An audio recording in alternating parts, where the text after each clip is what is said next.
Halimbawa, nahihirapan ka sa buhay, imbis na sisihin mo kahit na sino, sabihin mo sa Diyos. Yung kagaya ng sinasabi ng isang nagmamahal.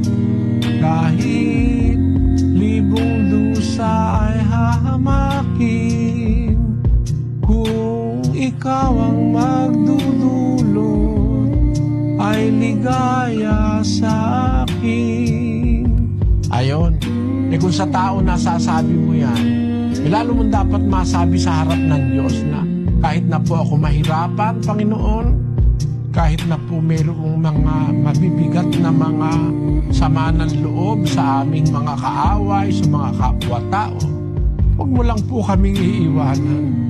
At nangangako kaming hanggang sa katapusan, aming ipagpapatuloy ang aming sinimulang pagkilala at paglilingkod sa iyo.